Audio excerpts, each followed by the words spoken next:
행동하시는 하나님이라고 하는 제목으로 우리 말씀을 살펴보도록 하겠습니다. 예수님은 행동하시는 분이셨습니다.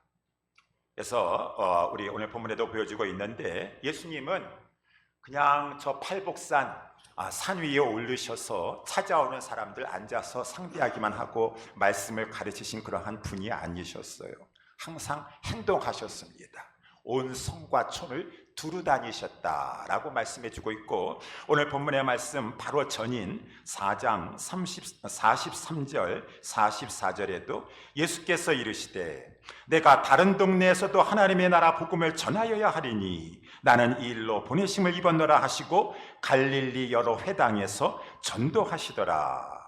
예수님 가만히 앉아 계셔도 이미 산상수훈 말씀, 너무 주옥 같은 말씀 하셔가지고 다 알아서 찾아오시오. 괜히 힘들게 그냥 여러 회당에 달리실 필요, 가만히 앉아 계셔도 될 것 같은데 예수님은 그렇지 아니하시고 행동하셨다라고 하는 것을 말씀해 주고 있어요. 그래서 오늘 본문에서도 이렇게 예수님께서 게네사렛 호숫가에 오셨다라고 이렇게 했으니, 게네사렛 호숫가 한번 구경할 거 우리 예수님께서 그냥 오신 것이 아니라 일하시려고 오신 것이라 그 말입니다. 목적을 가지고 행동하신 것이었어요. 왜? 오늘 본문의 말씀을 다 아는 말씀이지만 베드로를 만나서 저를 제자 삼으시려고 하는 목적을 가지고 우리 예수님 여기 찾아오신 거였었다라고 하는 것이죠. 그래서 예수님은 아침에 이곳에 오시게 되었습니다. 아까 우리가 불렀던 복음 성가처럼 날이 저물어 갈 때, 빈들에서 걸을 때, 그때가 하나님의 때. 내 힘으로 안 될 때, 빈손으로 걸을 때, 그때가 바로 하나님의 때라고 우리가 찬양을 했었었는데, 맞습니다. 지금 이때가 베드로를 불러서 사명을 주실 때다라고 우리 예수님 생각하셔서 우리 베드로를 아침에 찾아오시게 되었어. 왜 그렇습니까? 우리 베드로가 지난 밤에 깊은 데로 가서 밤이 맞도록 수고하였는데 얻은 것이 없었어요. 빈손으로 돌아오게 되었습니다.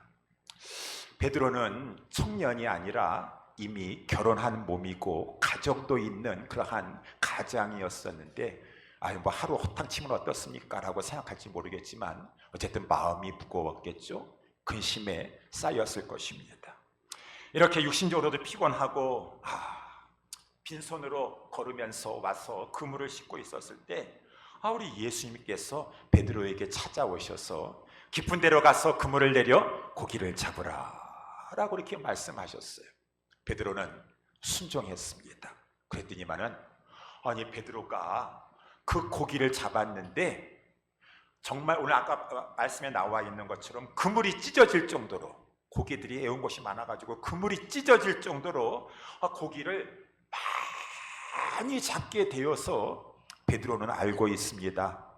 이 아침 시간에 고기 잡을 수가 없는 이 상황에서 이거는 우연이 아니고 반드시 하나님의 역사인 것인데, 저분은 그러면 누구인가? 주시구나 라고 하는 이 느낌 가운데 베드로는 예수님 앞에 와서 무릎을 꿇고 자기 죄를 생각하면서 회개하였습니다. 주여, 나를 떠나소서, 나는 죄인으로서이다 라고 이렇게 말을 하게 되었고, 그때 우리 예수님께서, 그때가 바로 이 베드로를 부르실 하나님의 때인 것이에요. 그래서 베드로에게 너가 이제부터는 사람을 취하리라 라고 하니까 베드로가 모든 것을 버려두고 예수님을 쫓게 되어서, 예수님 여기 게네사렛 호숫가에 베드로 만나서 찾아오신 그 목적 이루시게 되었습니다. 이렇게 우리 예수님은 찾아오시고 만나시고 이렇게 돌아다니시면서 그 일을 하셨던, 행동하시는 분이셨다라고 하는 것을 이렇게 성경에서는 보여주고 있어요. 예수님만 행동하셨을까요? 아니에요. 예수님께서 이 요한복음 5장 17절에도 말씀하셨듯이 내 아버지께서 이제까지 일하시니 나도 일한다 라고 했으니, 우리 예수님이 일하셨지만 무엇보다도 원래 하나님 아버지는 일하시는 분이셨습니다. 일하시는 분이었어요. 이 성경은, 하나님의 말씀은 하나님은 행동하시는 분이시다라고 하는 것을 우리에게 말씀해 주고 있다라고 하는 것입니다. 그래서 우리 성경책을 다 읽어봐서 펼쳐봐서 이렇게 창세기 1장 1절에 보게 되면은 주어가 하나님이, 태초에 하나님이라고 하는데, 하나님은 행동하시는 분이시니라, 일하시는 분이시니라 라고 해서 하나님이 천지를 창조하시는 일을 하셨도다 라고 이렇게 말씀해 주고 있어요. 에브리데이 하나님께서 천지를 창조하신 일하시는 장면을 창세기 1장에서도 보여주고 있다라고 하는 것입니다. 어떤 사람들이 말을 하기를, 아니 그렇지 않습니다. 마치 시계공이 시계를 만들어 놓고서는 그냥 태엽 갈아 놓고서는 이제 지멋대로 자동적으로 이제 굴러가라라고 하면서 별로 관심 안 기울이는 것처럼, 관심 기울이지 않는 것처럼, 하나님은 천지 만물을 만들어 놓으시고서는 그냥 세상에 관심 기울이지 않으시는 그러한 분이십니다라고 말하는데 잘못된 것입니다. 하나님은 천지를 창조하셨을 뿐 아니라 적극적으로 이 세상에 개입하셔서 하나님은 다스리시고 행동하신다라고 하는 것이요. 우리 하나님은 이 하늘 보좌 우편에서 가만히 앉으셔서 그냥 이렇게 그냥 가만히 앉으셔가지고 다스리는 분이 아니라 내려오셔서 개입하시고 역사하시고 행동하시는 하나님이시니, 다만 창세기에서 쭉 말씀해 주고 있지 않습니까? 창세기 11장에 보니까 사람들이 교만하여 가지고 우리가 바벨탑을 쌓아 가지고 하늘까지 닿자라고 하니까 하나님께서 보다 하니까 안 되겠네. 하나님께서 내가 내려가서 저희를 혼돈케 하여서 지면에서 흩어버리리라 라고 하신 다음에 하나님께서 내려오셔서 저희를 혼잡케 하니, 언어를 혼잡케 하니 흩어지게 되었도다 라고 하시니, 하나님은 내려오시고 일하시는 하나님이시도다. 하나님은 아브라함 부르셨고 그의 인생을 주관하셨고, 이삭도 야곱도 요셉도 그 모든 인생 가운데 하나님께서 개입하시고 이끌어 가셨고, 하나님은 일하시는 분이셨었고, 한 가지 더 살펴볼까요? 우리 출애굽기 3장에도 보게 되면 우리 하나님께서 호렙산 떨기나무 가운데 여호와의 사자를 보내셨지만 그 가운데 하나님께서 말씀하셨습니다. 모세에게 말씀하셨어요. 내가 애굽에 있는 내 백성의 고통을 보고 저들의 부르짖음을 듣고 그 우고, 근심과 괴로움, 그 우고를 내가 알고, 그래서 내가 이제 내려와서 그들을 애굽인의 손에서 건져내고 그들을 인도하여 아름답고 광대한 땅에 이르게 하리라 라고 하신 그대로 하나님은 말씀하시고 성취하셨으니, 저들의 모든 상황을 보시고 들으시고 아시고 말씀하시고 하나님 말씀하신 것을 그대로 이루시면서 행동으로 역사하시고, 우리 하나님은 보시고 아시고 들으시는 인격체이신 하나님이시오. 하나님은 그 모든 것 가운데 말씀하신 것을 이루시고자 일하시는 하나님이시도다. 행동하시는 하나님이시도다. 저들을 정말로 광야에서 이끌어내셨고 약속한 땅에 들어가게 하셨도다. 우리 하나님은 행동하시는 하나님이시라. 하나님은 우상이 아니십니다. 우상은 그럴듯하게 조각품을 만들어가지고 눈, 코, 귀, 입 다 있고 손과 발도 있어가지고 이렇게 무슨 거룩한 책 하면 이렇게 조각상을 만들어내고 있지만, 눈이 있어도 보지 못하고 귀가 있어도 듣지 못하고 입이 있어도 말하지 못하는 그 우상, 그냥 단지 나무요 그냥 철로 된 조각품에 불과한 것이고, 손과 발이 조각되어 있다 할지라도 움직이지 못하고 행동하지 못하는 그러한 거짓 신일진데, 하나님은 살아계신 하나님이시도다. 하나님은 행동하시는 하나님이시도다. 그러니까 갈멜산에서 이 엘리야 선지자가 그 우상을 섬기는 것도, 아무리 너희들이 불러봐라 하늘에서 불을 내려달라고 아무리 불러대도 너희들이 섬기는 신은 거짓신이 되어가지고 듣지 못할 걸, 보지 못할 걸, 너희들이 아무리 애고를 한다 할지라도 행동하지 못하는 그러한 거짓신일진데, 우리 하나님은 엘리야가 우리 하나님 앞에 간절히 불렀을 때 불로 응하여 주시옵소서, 불을 내려 주시옵소서, 불을 내려 주시옵소서라고 했었을 때, 만인이 보는 앞에서 하나님께서 갈멜산에 세워놓은 그 제단 위에 하나님께서 불을 내려 주시사 재물뿐만 아니라 거기에 있는 모든 것들을 다 태우시고 그 또랑의 물가도 다 핥도록 하나님께서 역사하셔서 불로 역사해 주신, 행동하시는 하나님이셨도다 라고 하는 것이요.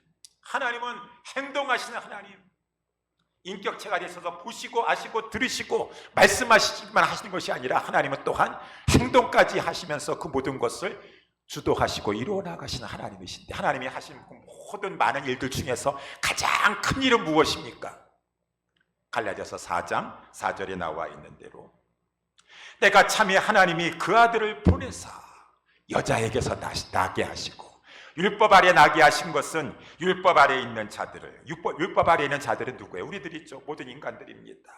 율법의 정죄함과 속박함 가운데 영원한 율법의 정죄함을 받고 멸망에 들어갈 그러한 자들을 우리 하나님께서 속량하시고자, 속량이라고 하는 것은 속이라고 하는 것은 값을 지불해 준다라고 하는 것이, 이거 얼마입니까? 내가 값을 내겠습니다. 우리의 모든 죄로 말미암아 율법의 정죄를 받았습니다. 죄값을 우리가 무엇으로 갚으리까? 갚을 수가 없습니다. 근데 그 죄값은 오직 하나님의 아들, 죄 없으신 예수 그리스도의 피값으로, 그 생명으로만 갚을 수가 있는 것이라서 우리 예수님께서 십자가에서 다 이루었다, 의를 이루면서 다 지불했다, 다 속전을, 값을 지불했다, 저들의 죄값을 지불했다. 우리 지난주에도 말씀을 살펴봤습니다. 우리 하나님께서 이렇게 아들을 보내사 여자에게서 나게 하시고 율법 아래 나게 하사 율법 아래 있는 자들을 속량하사 저들을 하여금 하나님의 아들의 명분, 하나님의 양자가 되는 명분, 그래서 하나님의 상속자, 하나님 나라의 상속자가 되게 하려 하십니다. 하나님은 이렇게 행동하시는 분이셔서 정말로 자기의 귀하디 귀한 독생자를 우리를 위해서 세상에 보내주셨고, 그가 순종하여서 십자가에 달리셨을 때 나는 차마 그것까지는 행동 못하겠다, 내가 어찌 내 사랑하는 자에게 저 이 인간들의 율법 아래에 있는 자들 다 율법의 정죄함을 받아서 멸망한 자들의 죄값을 다 내 사랑하는 아들에게 쏟아 부을 수 있겠느냐, 나는 그것까지는 못하겠노라라고 하지 아니하시고 우리를 이처럼 사랑하사 그 모든 우리의 죄값을 다 담당하시라고 우리 예수님에게 하나님의 무서운 진노의 저주의 이 벌을 다 우리 예수 하나님은 행동하셨도다, 부으셨도다. 우리 예수님께서 의를 이루셨습니다. 지난 주일의 말씀을 살펴본 대로 구주셨어요. 의를 다 이루시고 나서 우리 하나님은 이제 그 예수님의 이루어놓으신 그 의, 예수님은 구주이십니다, 예수님은 주이십니다 라고 믿고 고백하는 그 자들에게 이제 너는 의롭도다 칭의하여 주시는 우리 하나님은 행동하시는 분이시다 라고 하는 것이에요. 이렇게 예수님이 행동하시는 분이셨고 우리 하나님이 행동하시는 분이셨는데, 성령님은 말할 수 없으시지. 성령님이 얼마나 역사하시고 행동하시고 그 능력으로 일을 행하시는가. 우리가 특별히 사도행전 2장에 보게 되면 호련히 하늘로부터 급하고 강한 바람 소리가 있어 우리 앉은 이 모임에 여기에 갑자기 이 성령이 바람과 같은 소리가 되어서 저희 앉은 온 집에 가득하게 되었다. 성령의 기운이, 성령의 능력이 가득하게 되었다. 이곳에 지금 뭔가 기운이 느껴지네. 바람과 같은 소리가 함께 여기 지금 뭔가 들어오셨네. 성령님이 오셨네. 성령님은 무엇 하시는 분이십니까? 마치 불이 갈라져서 불이 혀같이 갈라져가지고 이 불의 혀가 각 사람에게 임하여 있더니 하는 것은 말을 하게 한다 그 말입니다. 성령님은 말하게 하시는 영이 있어요. 잠잠하지 말아라 라고 하니까 거기에 모인 사람들 오순절 성령 강림을 맞이해서 천하만국에서 온 사람들이 듣도록 하나님께서 방언도 주셔가지고 그 각 랭귀지를 가지고, 그렇지만 핵심은 말하게 하셨다. 무엇을 말했다고 사도행전 2장에 되어 있는가? 하나님이 하신 아까도 말한 큰 일, 속량하신 일, 구속하신 일, 그 일을, 큰 일을 말하라 라고 하시니 성령님은 오순절 마가의 다락방에 모인 120여 명의 성도들에게 성령의 권능을 주사 기름 부어주시사 저들로 하여금 말하게 하심으로 말미암아 역사하셨고, 특별히 베드로가 성령이 이제 기름 부음을 받고 나서 일어나서 말을 하게 되었습니다. 말을 하게 되었어. 요엘서 2장의 말씀을 아까 우리 찬송가 부르는 것처럼 이것은 술 취한 것이 아니다. 이미 하나님께서는 요엘 선지자를 통해서 예언하지 않았을까? 마지막 날에 말이래. 이 신약 시대에 하나님께서 성령을 부어주신다고 약속하셨는데 모든 이에게 부어주신다고 하셨다. 자녀들에게도, 청년들에게도, 젊은이에게도, 이 아비들에게도, 늙은이들에게도, 다 남녀 종들에게 신분 고하를 막론하고 다 부어주신다고 하셨는데 성령님을 정말 보내주셨다. 성령님이 오셨도다 라고 하는 것을 증거하게 되었을 때 사람들은 막 놀라게 되었습니다. 그러는 것 가운데 항상 이 그리스도의 이 복음을 전하는 것이에요. 너희들이 십자가에 못 박은 예수를 하나님께서 주와 그리스도가 되게 하지 않으셨느냐? 사람들은 회개했습니다. 성령의 역사로 말미암아 마음의 찔림을 당하게 돼가지고 어찌할꼬 주 예수를 믿으라, 회개하라, 죄사함을 받으라, 성령을 선물로 받을 것이니라 라고 했었을 때 그들이 그렇게 하게 되었고, 그러므로 말미암아 그 자리에서 3,000이나 되는 사람들이 예수 그리스도를 믿고 세례를 받으니 저자들이 제자가 되어 수의 믿는 자의 수가 더하게 되어서 교회가 탄생하게 되었도다. 성령님은 그때 큰 역사를 이루신 것 이후로부터 계속해서 지금 말하게 하십니다. 계속해서 말하게 하시다. 그리스도의 복음을 증거하라. 성령이 너에게 임하면, 성령이 임하면 뭐 다른 거 엉뚱한 일을 하는 것이 아니라 주된 일은 성령이 임하면 널 말하게 하시는 영이라 그 말인 것입니다. 방언만 해가지고 기도만 한다는 것이 아니라, 기도도 해야 되겠지만은 방언을 한다는 것은 랭귀지를 가지고 하든 뭘 하든 간에 말하게 하시니 하나님의 큰 일을 전파하라. 땅끝까지 이르러서도 하나님의 복음을 전파하라. 성령님은 지금도 사람들에게 말하게 하시면서 하나님의 일을 하게 하시는, 행동을 하시는 성령님이시다 라고 하는 것이. 그 성령님은 복음을 증거하면서 땅끝까지 이르러 증인이 되게 하시면서 또 성령 하나님께서 하늘을 가르고 강력하게 교회들에게 역사하여 주시사 부흥을 이루어 가시는 성령님이시다. 부흥을 이루신다. 우리 잘 알고 있습니다. 이러한 성삼위 하나님은 다 행동하시는 분이시다. 이 행동하시는 하나님, 성삼위 하나님 앞에 우리는 그러면은 어떠한 자세로 신앙생활을 해야 될 것인가? 두 가지 좀 살펴보도록 하겠습니다. 첫 번째는 행동하시는 하나님이시니 기대하라 라고 하는 것이, 우리는 기대해야 될 것입니다. 항상. 그래서 우리 교회의 표를 한번 보세요. 새 일을 행하시는, 일을 행동하시는데 놀라운 새 일을 행하시는 하나님, 행동하시는 하나님을 어떻게 하자? 기대하자. 기대해야 돼요. 저와 여러분들은 이 행동하시는 하나님이십니다. 성경에서는 성삼위 하나님은 행동하신다고 했으니 이전과는 다른 놀라운 새 일을 행하실 그 하나님, 큰 일을 행하실, 대사를 행하실 하나님을 우리는 마땅히 우리의 행할 자세는 먼저 기대하는 것입니다. 기대합니다. 그래서 기독교는요, 이 행동하시는 하나님을 기대하는 종교예요. 기대하는 종교. 아까도 말한 것처럼 우상을 섬기고 잘못된 종교에 빠진 사람은 기대하는 것도 뭐 그런 거 없습니다. 뭘 기대해요? 눈도 귀도 듣지도 못하고 다 그런 조각상이나 섬기면서 뭘 그렇게 특별히 기대하겠어요? 그렇지만 우리 하나님은 살아계신 하나님, 살아계실 뿐만 아니라 행동하시는 하나님, 역사하시는 하나님, 우리는 기대한다라고 하는 것입니다. 그래서 우리 교회는 행동하시는 하나님을 기대하셔야 돼요. 우리 모두는 기대하셔야 돼요. 기대, 설레임을 가지고 기대한다는 것입니다. 그래서 우리 예배도 마찬가지예요.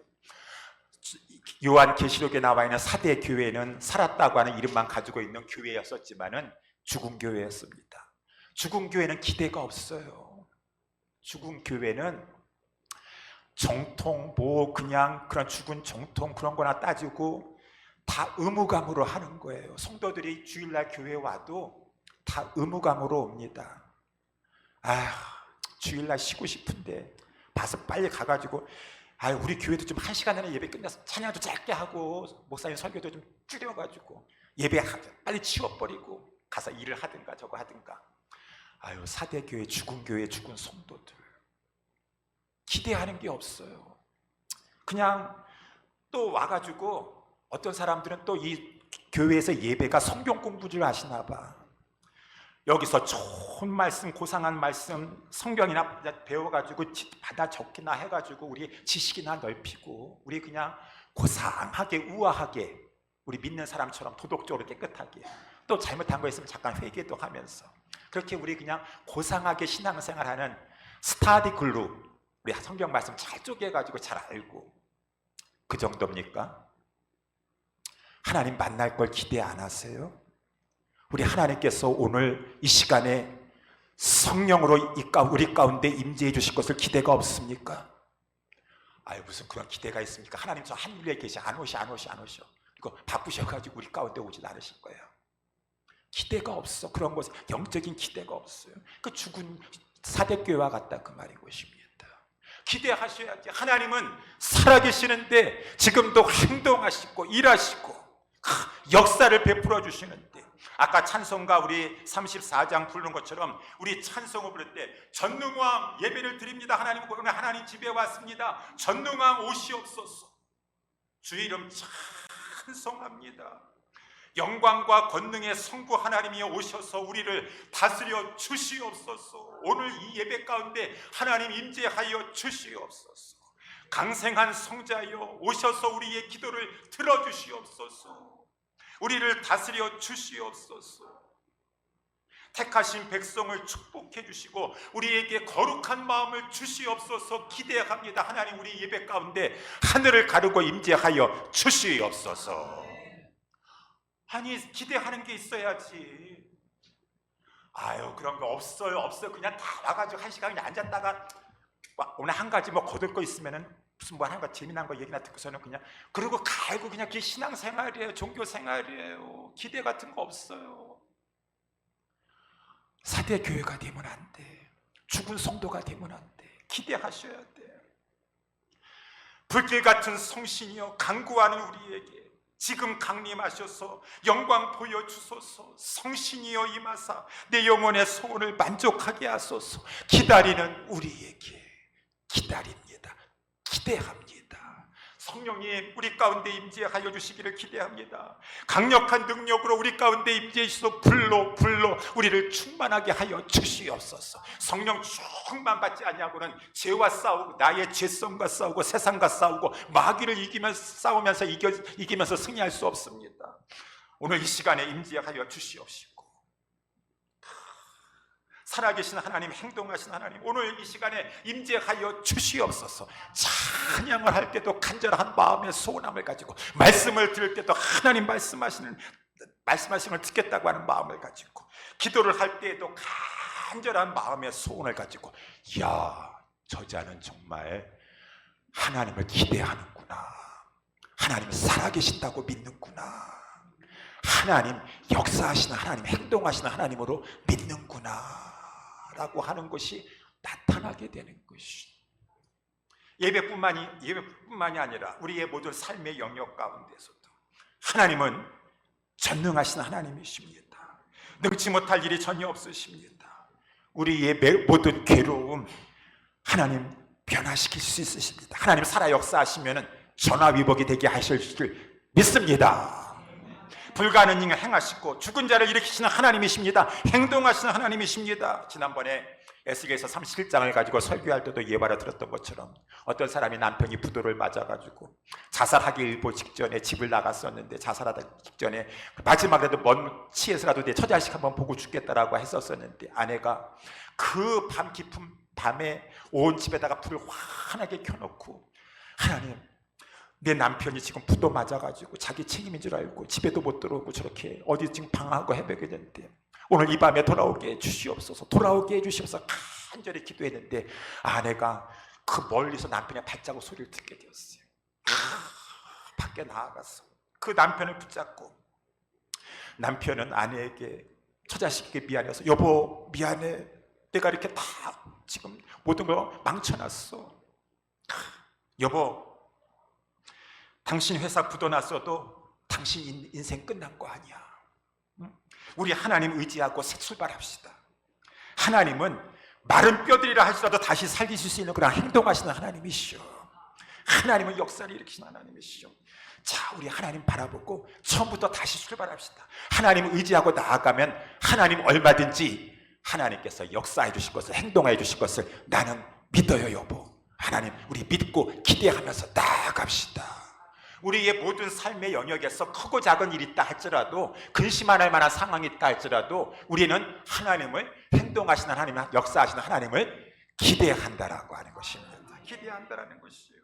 우리 복음 성가에도 이런, 이곳에 생명샘 솟아나 눈물 골짜기 지나갈 때에 머지않아 열매 맺히고 웃음소리 가득하리라. 넘쳐나리라. 꽃들도 구름도 바람도 넓은 바다도 찬양하라 찬양하라 예수님을. 하늘을 울리며 노래해라 나의 영혼아. 은혜의 주 은혜의 주 은혜의 주. 나는 그 주님을 기대하노라. 머지않아 하나님께서 우리에게 새 일을 행하여 주실 것이니라. 찬송합니다. 아무것도 이 빈들에서 걷는 것 같고 빈손으로 지금 걷는 것 같다 할지라도 고백합니다. 여호와 이래 하나님 준비해 주실 것이고 하나님 역사하여 주실 줄 믿습니다. 예배 때도 기대하고 우리의 모든 삶의 영역 가운데서도, 그 눌리는 상황 가운데서도 하나님을 기대해. 우리를 통해 일을 행하실 하나님을 기대해.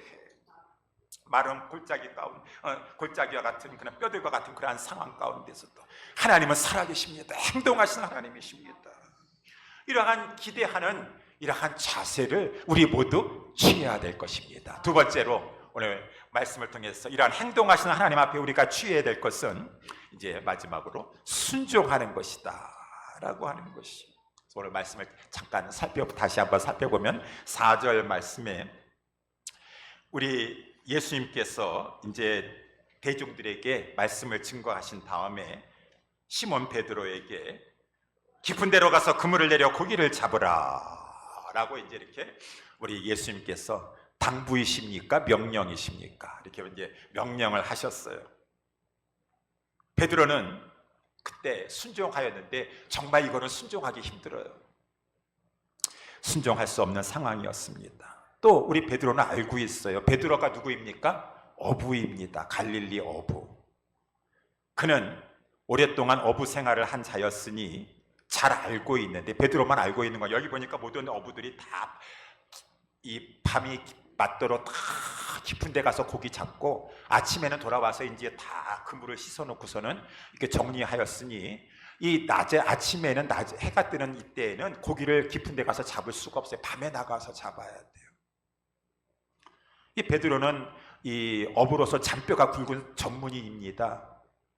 지식이 있는 사람이에요. 그런데 아니, 나사렛 예수님은 목수셨잖아. 어부도 아니셨는데 와가지고 이 시간에 무슨, 아니 어부들 다 알고 있는 사실인데 이 시간에는 나가서 그물 내린다고 해도 고기 못 잡아요. 그래서 베드로는 순종하기 이거는 힘든 일이에요. 더군다나 베드로는 지금 여러 가지로 피곤합니다. 밤이 맞도록 수고를 하였다 그랬어요. 밤이 맞도록 이 수고를 하였으니까 얼마나 피곤하고, 마음까지 피곤해. 너무나 이번에 얻은 것이 없어요. 빈손으로 돌아왔습니다. 그러니까 지금 이렇게 몸도 피곤하고 마음도 무겁고, 그런데 또 집에 가서 또 해야 할 일이 있지 않겠습니까? 잔일도 있을 것이고, 또 우리 이 베드로는 가장이라서 또 여러 가지 생각하고 해야 될 일도 많이 있을 것이고, 낮에는 좀 쉬어줘야지 밤에 깊은 데로 나아가서 이 일을 할 수가 있으니까, 지금 예수 선생님이 오셔가지고 이렇게 뭐 베드로 보고 나가서 이 낮 시간에 가서 다시 또 이렇게 그물을 내리라고 했는데, 이거는 가봤자 헛수고 아니겠어요? 헛수고입니다. 그러니까 베드로는 순종할 수가 없는, 이 지식적으로 경험적으로 내 지금 감정과 내 형편상으로는 도저히 이거 순종할 수 없어요. 아무리 예수 선생님이 부탁하신다 할지라도. 그런데 이 베드로가 5절에 나와 있는 대로 선생이요, 우리라는 것은 이제 이 베드로가 야고보하고 요한하고 동역했었으니까 밤이 맞도록 수고를 하였을 때 얻은 것이 없지만은 지금 피곤합니다. 그리고 밤에 이렇게 고기를 잡는 것인데, 그런데 말씀에 의지하는 것은 영어 성경에 나와 있는 대로 because you say so. 선생님이 이렇게 말씀하시니까 그래, 내가 깊은 데로 다시 가서 그물을 내리려다라고 순종을 하게 되었어요. 어떻게 이렇게 순종했을까요? 지식적으로, 경험적으로, 내 기분과 감정적으로는 이것은 안 되는 일인데, 순종하기 힘든 일인데, 베드로는 예수님을 선생으로서 선생으로서. 선생이라고 하는 말은 영어로는 master라고 되어 있는데, 이제 종이 주인 보고 master라고 한다든가, 이제 존경을 표현하는 타이틀이죠. title of respect. 이제 뭐 주인에 대해서 우리 원래상으로는 랍비라고 하는 말이에요. teacher, 랍비, 가르치시는 분. 우리 예수님은 훌륭하신 분이십니다. 베드로가 이때 예수님을 처음 만난 게 아니에요. 요한복음 1장 40절에 이미 베드로는 예수님을 만난 적이 있어요. 이 베드로의 브라더가 있습니다. 형제가 있는데 이 안드레가 있습니다. 안드레가 세례 요한을 따라다니다가 세례 요한이 하나님의 어린 양을 보라라고 하면서 예수님에 대해서 자꾸 이렇게 주목하게 하니까 이제 앤드류가 예수님을 만나게 되어가지고 자기 브라더인 이 시몬 베드로에게 찾아와가지고 이제 예수님에게 데려갔어요. 그래가지고 예수님이 그때 베드로를 만난 적이 있거든요. 너가 지금은 이제 요한의 아들 시몬이지만 장차 이제 게바가 되리라라고 하면서 초면이 아닙니다. 지금 이 상황에서는 이제 전에 만난 적이 있어요. 구면이에요. 그렇지만은 그때 한번 만나고 지금은 이제 베드로는 이제 어부 생활하면서 이렇게 생활하고 있었었는데, 그렇지만 이제 소문에 들었겠죠. 베드로가. 그리고 또 그때 한번 만난 적도 있고 했었으니까 이분은 대단한 분이시구나, 존경받는 랍비야 정도 되시는 분이시구나 라고 하면서 이렇게 이 선생으로서 참 존경할 만한 분이다라고 했고, 또 오늘 본문에 보니까 예수님께서 이 게네사렛 호숫가에 왔었을 때 베드로의 배에 오르셔가지고 말씀을 전하시니까 베드로는 피곤해도 집에 가지 못하고 자기 배에 이렇게 예수님 올라와 계시니까 그 말씀을 들었으니, 또 하나님의 말씀을 들으니까 참으로 이 가르치는 것이 권위가 있으시고 참 훌륭하신 말씀하시는구나, 참 존경할 만한 그러한 랍비구나. 마치 우리 목사님들을 미국과 같은 그러한 나라에서는 레버런드라고 합니다. 레버런드, 영어로 존경을 표시하는 것이. 레버넌 우리 이렇게 우리 조 목사님 하는데, 존경하는 우리 조 목사님 하면서 영적인 지도자라든가 가르침을 베푸는 사람이 좀 훌륭하면은 레버넌 하듯이 마스터, 이렇게 선생님이요라고 하는 그러한 뜻을 가지고 있습니다. 베드로는 이때 순종한 것은 하나님의 아들이시래서 주라서 순종한 것이 아니에요. 나중에 깨닫게 되었지만, 지금은 저번에 한번 만난 적이 있었고 좋으신 말씀하시고 참 훌륭하신 존경만한 분이시니까 근데 그분이 나한테 당부를 하시네, 명령을 하시네. 이 순간에 가가지고 저분이 참 이렇게 어부를 못 해보셨기 때문에 이렇게 말씀하시는데, 그렇지만 또 저분 좋으신 분이신데 그래도 하는 신임이라도 내야 될 거 아니겠는가라고 베드로가, 선생이요, 우리들이 밤에 맞도록 수고를 하여서 얻은 것이 없지만은 당신이 그렇게 말씀하시니 내가 그물을 내리리이다 라고 가서 그물을 내렸을 때 그분은 선생 정도가 아니구나, 그분은 선생 정도가 아니라 그것을 훨씬 뛰어넘는 분이시구나, 그분은 정말 하나님과 같이 이 바다의 고기까지라도 주관하시는 그러한 신비한 능력을 가지고 계시는 분이시구나라고 했기 때문에, 우리 8절 말씀에 보니까 베드로가 예수님을 이전에는 주라고 선생이라고 했었는데, 주여 나를 떠나소서 나는 죄인으로서이다 라고 이렇게 말하게 되었다라고 하는 것입니다. 어쨌든 그렇지만 오늘 5절의 말씀에 나와 있는 대로 베드로는 선생인 줄 알았지만 그는 훌륭하신 분이시고 하나님의 좋은 말씀을 전하시는 분이시니까 그래도 내가 듣는 신용이라도 해야지 라고 하면서 순종했는데, 그것이 참 잘했다라고 하는 것이에요. 여러분, 그렇습니다. 꼭 하나님이 나타나셔서 주가 나타나서 말씀하신다 할지라도 그가 하나님의 말씀일진데 교회에서 목사님이라든가 교역자가, 주의 종이, 이렇게 영적인 지도자가 무엇을 좀 해주시겠습니까? 당부하십니까? 부탁하십니까? 명령하십니까? 라고 한다 그러면은 웬만하면은 하는 신용이라도 하시면서 하는 것이 베드로의 순종과 같이 참으로 잘한 일이다 라고 하는 것이. 여러분 가운데서는 이미 들으신 적이 있으신 분도 계실 텐데, 제 아내가 간증을 했기 때문에 개인적으로, 저희 아내는 시골 출신이에요. 시골 출신. 어려서부터 이제 시골에서 교회 생활하면서 자랐습니다. 우리 교회의 김사랑, 김환희가 저렇게 지금 유스그룹인데도 불구하고 교사로 섬기듯이 제 아내는 시골 교회에서 이렇게 학생 때 고등학교 때 이렇게 이제 교사로 섬겼습니다. 그러다가 이제 이 대학을 가려고 상경하게 되었고, 여기서 이제 대학생활 하면서 교사로 이제 교회에 섬기게 되었을 때도 또한 주일학교 교사를 하게 되었어요. 이제 1년을 마치고 방학을 해가지고 이제 집에 내려가려고 하는데, 그 유년부 전도사님이 우리 권진이 그 당시에 이제 그 대학생에게 하는 말입니다. 선생님, 권진이 선생님, 내년에도 또 우리 유년부 교사 맡아주세요. 맡아주실 것이죠? 라고 했어요. 그랬지만 제 아내가 그랬답니다. 전도사님, 대단히 죄송한데요, 저는요 학생 때서부터 주일학교 교사를 했어가지고요, 요즘 당분간은 좀 교사를 좀 쉬고 싶어요. 하면서 이 거절을 하고서는 이제 이 시골 집으로, 고향으로 돌아오게 되었어요. 아니, 시골 집으로 왔는데 마침 그 이 교회가, 그 시골에 있는 교회가 부흥회를 하게 되었어요. 그래가지고 많은 사람들이 모이게 되었고, 제 아내는 이전에 옛날에 이제 이렇게 뭐 반주도 하고 뭐 이렇게 이제 그 성가대도 섰었기 때문에 가든마다 성가대에 서게 앉았었는데, 이 부흥회 때에는 뭐 한국에서도 그랬었고, 저는 우리 필라델피아 안디오크에 있었을 때도 부흥회를 많이 했었었는데, 부흥회를 하면은 새벽에 부흥회를 하든 저녁 집회 시간이 있든 간에 모든 성도들이 시간마다 헌금을 드려요. 헌금을 드립니다. 헌금 봉투에다가 막 이제 소원함 같은 거, 간구함을 이렇게 적어서 드립니다. 그러면은 이제 부흥 강사 목사님이 설교를 하시기 전에 이렇게 딱 쌓아놓은 것을 이제 보시면서 이제 이름을 부르면서 어떤 거 기도 제목을 이렇게 부르십니다. 누구누구 장로, 오늘 이번 부흥에 우리 교회에 큰 성령의 불이 떨어지게 하여 주시옵소서. 헌금했습니다. 이렇게 또 이렇게 하는데, 이 부흥 강사님이 그 헌금을 보고서 이렇게 딱 이제 이렇게 호명하면서 넘기다가 갑자기 제 아내가 드린 그 헌금을, 근데 자기는 그때 아무것도 안 쓰고 이름 석자만 써서 올렸는데, 권진이 성도님이 누구십니까? 라고 이렇게 하는 거예요. 그래가지고 제 아내가 깜짝 놀래가지고 성가대에서 이렇게 앉아있다가 너무 부끄러워 자기 이름만 누구냐고 물어보니까 넘어가지고 그냥 손을 이렇게 들었더니만은, 지금 말씀하시는데 주일학교로 돌아가서 하나님께서 어린 양을 섬기시라고 하십니다.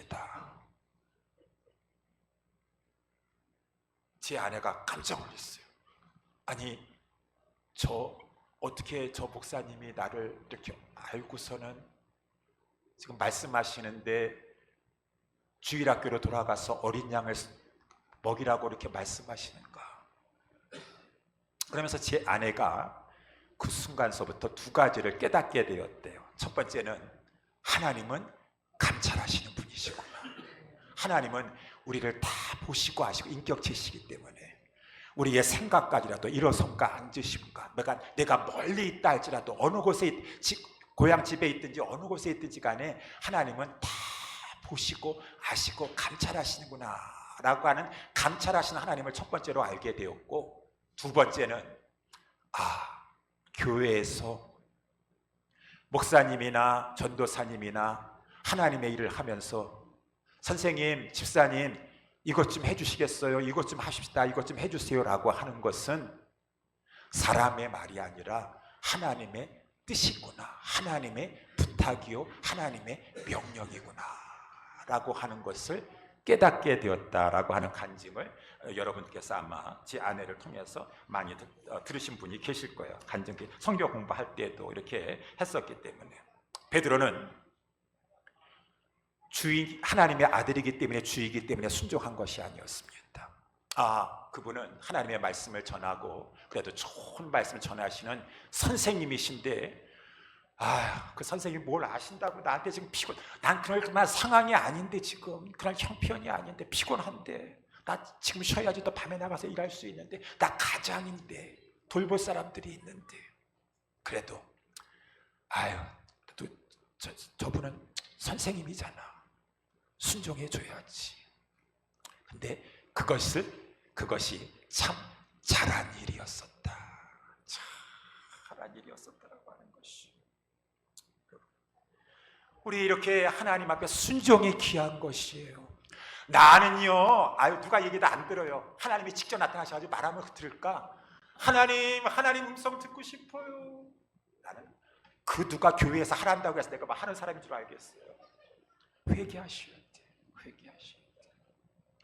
잘못된 거 어디 비성경적인 거 막 그런 걸 요구하지 않는다면은 하나님께서 교회를 통해서 지금 나에게 이거 하라고 하시는구나. 순종하면은 베드로처럼 하나님의 역사를 체험하게 될 것이라고 하는 것입니다. 체험하기를. 아멘을 안 하시는 거 보니까 아직 결심을 안 하시는 것 같아요. 목사님이 그런 말 안다고 제가 속아 넘어갈지를. 저는요, 하나님 말씀 위에는 다른 말을 안 듣고 생각하는 생각을 하고 있거든요. 아니에요. 그러시면 안 돼요. 그러시면 안 돼요. 하나님 말씀, 하나님이 말씀을 교회를 통해서 이거 하라고 하시면은 가시면 돼요. 하라는 대로 순종을 잘하는 것이 복인 줄 믿으시기 바랍니다. 제가 갑자기 지금 이 순간에 생각이 나는데, 어저께도 제가 카투샤를 나왔다고 하지 않았습니까? 카투샤를 나왔으면 영어를 잘해야 될 텐데, 제가 다른 사람보다 조금 그 당시보다 잘했지만은, 제가 카투샤 가가지고요, 제가 중국어 학문을 전공했기 때문에 미군 부대에 가서 중국어 공부하고 있었어요. 그때 가서 뭐 중국어 공부를 해? 그냥 카투샤 가서는 미국 영어만 전념해야지. 군대 가서 얼마나 좋은 기회인데, 거기 가서 제대하고 나서 또 카투샤 가서 영어 공부만, 미국 사람이 집사여가지고 생활하면서 영어 공부만 열심히 하면 될 거 아니에요. 그때 가서는 영어 공부하고 또 나와서도 중국어 열심히 하고. 꼭 공부 못하는 사람은 국어할 때 산수 공부하고 앉고 산수 공부할 때 영어 공부한다고 그러더라고요. 아니, 하나님은 인도하시는 대로 이렇게 하라고 하나님께서 우리를 몰아가시는 대로 끝까지 나는 유별나게 순종 안 하, 나만 그냥 독야 청청하리라고 하는 것이야. 얘들아, 이제 고기 잡으러 가자라고 하면은 고기 잡는데 열심히 그물을 내리면서 고기 잡는 대로 하면 되는 것이고. 그래서 마지막으로 오늘 이제 본문의 말씀에 보면은 베드로가 이렇게 순종을 해서 하나님의 능력을 체험했습니다. 주이신 것을 알게 되었습니다. 그러면서 이제 이 10절 말씀에 우리 예수님께서 시몬 베드로에게 이렇게 말씀하셨어요. 무서워 말라. 이제 후로는 내가 사람을 취하리라 라고 이렇게 말씀하셨어요. 왜 무서워 말라라고 했을까요? Don't be afraid. 왜 무서워 말라? 자세히는 모르겠지만 생각해 볼 수 있는 것이 베드로가 두려웠을 것입니다. 아니, 날 보고 사람을 취하는 일을 하라고 이제? 나는 평생 이 깡촌에서 그냥 이 고기잡이만 했던 그러한 사람인데 내가 사람을 상대로 해서 사람을 취하는, 영혼을 취하는 그러한 일을 하라고? 나는 말도 잘 못하는데, 나 가방끈 짧은데, 나는 배운 것도 없는데, 내가 뭐 학벌이 좋으나 문벌이 좋으나 내가 가진 것이 있나? 나는 정말 조건이 너무 열악한데 내가 어떻게 나는 그냥 고기나 잡는 사람이 해야 돼. 날 보고 어떻게, 아니 이 주님께서 사람을 낚는 어부가 된다고 하시지, 사람을 취하는 자가 된다고 하시지. 베드로가 두려웠겠죠. 우리도 그렇지 않겠어요? 나는 학식이 짧은데, 나는 언변의 능력, 은사가, 말하면 사람 앞에 가면 말도 잘 못하는데. 예수님께서 두려워 말라. 예수님은 그거는 내가 하는 것이니라.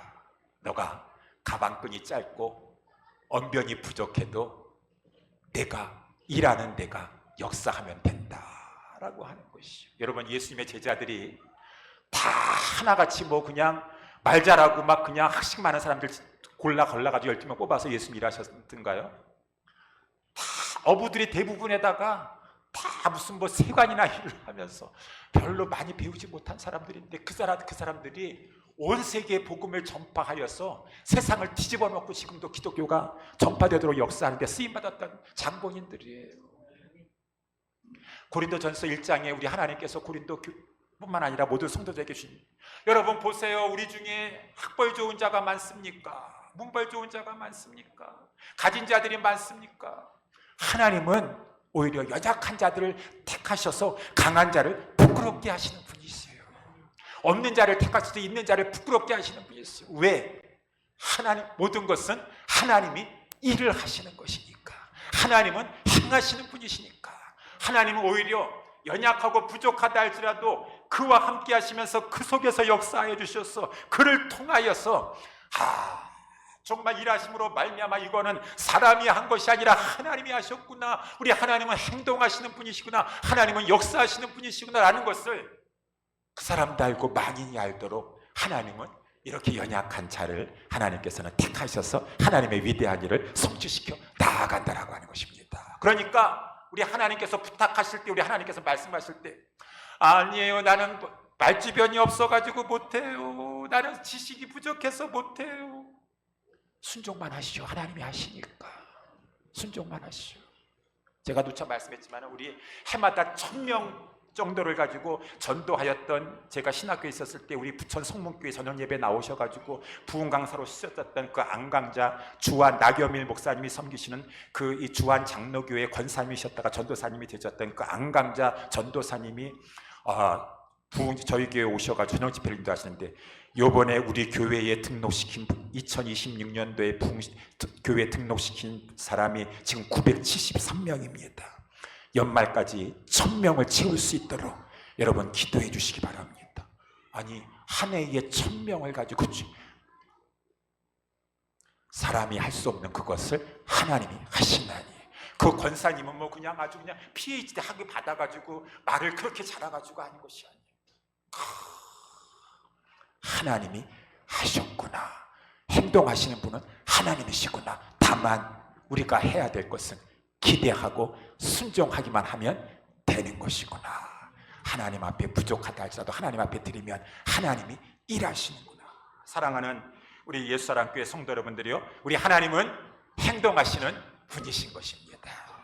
우리는 하나님은 일하십니다. 기대합시다. 순종합시다. 내 지식이, 내 경험이, 내 형편이, 내 상황이 도저히 그 하나님의 주님의 당부와 명령을 순종할 수 없는 것이라고 생각하지 마시고, 우리 주님이 베드로에게 말씀하셨던 이 마지막 부탁은 우리 모두에게 주신 것이에요. 사람을 낳는 어부가 되도록 하라. 내 증인이 되도록 하라. 만민에게 나가서 복음을 전파하라. 제자 삼는 제자가 되도록 하라.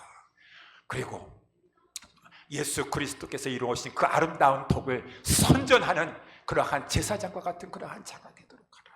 그래서 이 귀한 일에 너희들 뒤처지지 말고, 할 수 없다고 사양하지 말고, 이 일은 영광스러운 일이니 포로된 자를 자유케 하는 것이요, 눌린 자를 해방시켜 주는 것이요, 영원한 멸망에 있던 자를 영원한 생명으로 인도하는 것이요, 산 고기를 잡아다가 죽는데 이끌지만 이 복음은 영원한 멸망의 자리에 있는 자를 영원한 생명으로 인도하는 영광스러운 일인데, 이 일은 내가 하는 것이다. 성부 하나님께서 계획하시고 성자 하나님이 이루어 주셨고 성령 하나님이 너 속에서 일하실 것이니 너희는 거절하지 말고 두려워하지 말고 순종하기만 하라. 순종할 때 하나님은 역사하여 주실 것입니다. 이 말씀을 살펴보면서 정말 우리 여기 나와 있는 것처럼 하나님이 나를 통하여서 새 일을 행하여 주셨습니다.